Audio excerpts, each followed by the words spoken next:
Alors dans cette vidéo, nous allons traiter de la quantification relative en PCR en temps réel.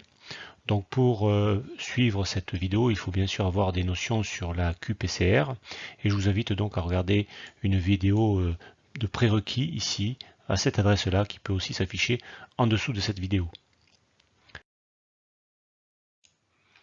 Il existe deux méthodes relatives pour traiter les résultats d'une QPCR, la méthode des droites standards et la méthode des delta-delta-CT. Dans cette vidéo sera traitée uniquement la méthode des droites standards. Pour commencer, quelques définitions. D'abord la définition du CT. Le CT correspond à l'intersection entre la courbe d'amplification et la ligne ici de seuil, par exemple la ligne de seuil ici en orange. Donc le CT est choisi sur cette ligne ici. La ligne de seuil est choisie pendant la phase exponentielle et au-dessus du bruit de fond dû à la fluorescence parasite. Autre définition, d'abord la définition du contrôle endogène. Les contrôles endogènes, ce sont des gènes qui sont introduits dans les différents essais et dont la quantité est identique pour l'ensemble des échantillons. Il permet de savoir s'il y a une dérive entre les essais. On peut citer par exemple le gène GAPDH, qui est un housekeeping gène. Autre définition, la définition du calibrateur. Le calibrateur, c'est un gène auquel les autres gènes vont être comparés. Il s'agit d'une méthode relative, on compare par rapport au calibrateur. Autre définition, la définition du delta CT cible. Le delta CT cible, c'est la différence entre les CT du gène étudié dans le calibrateur, moins donc le CT du gène étudié dans l'échantillon. On peut citer aussi le delta CT référence. Le delta CT référence, c'est la différence entre les CT du contrôle endogène dans le calibrateur, moins le CT du contrôle endogène dans le gène étudié. Et enfin, on va définir l'efficacité de la PCR. Si cette efficacité est de 2, c'est-à-dire si le nombre d'acides nucléiques double à chaque cycle de PCR, c'est que l'efficacité de cette PCR est de 100%. Alors souvent, elle n'est pas de 100%. On peut la calculer donc en faisant E égale 10 moins 1 sur la pente donc de la droite de calibration. Alors voici le principe de la méthode des droites standards pour calculer le RQ. Le RQ est donné par la relation suivante ici.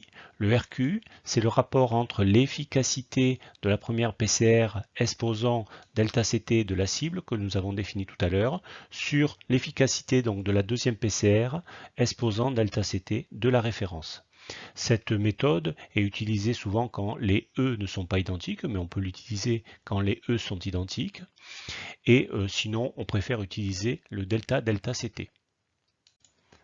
Maintenant, voyons un exemple chiffré. Par exemple, nous voulons quantifier le gène sémique dans les cellules du foie. Pour cela, on va prendre un calibrateur. Le calibrateur sera la valeur du gène sémique, cette fois-ci dans les cellules du cerveau.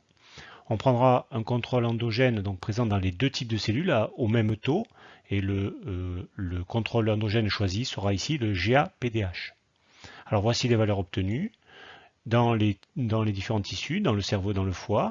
Alors dans le cerveau, le CT du sémique est de 30-39, dans le foie il est de 26-25, et pour le housekeeping, pour le contrôle endogène, ici, dans le cerveau on aura 23-63 et on aura un CT de 24,6 dans le foie. Imaginons ici un cas particulier où l'efficacité serait la même pour les deux PCR et qu'elle soit de 100%, c'est-à-dire E égale 2, le nombre d'acides nucléiques double à chaque cycle, et le slope serait de moins 3,32, slope c'est-à-dire la pente de la droite d'étalonnage. Alors calculons le RQ par la méthode des droites standards.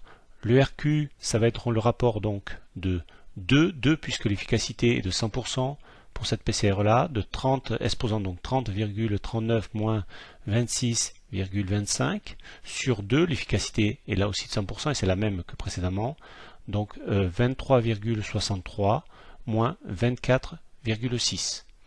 Réalisons les calculs intermédiaires, ça fait 2 exposant donc 4,14 sur 2 exposant donc moins 0,97. Réalisons là aussi des calculs intermédiaires.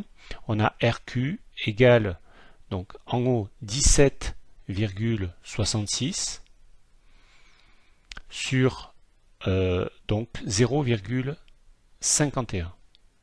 Ce rapport, ici 17,66 sur 0,51, ça donne donc 34,6, ce qui veut dire qu'il y a 34,6 fois plus de sémiques dans le foie que dans le cerveau.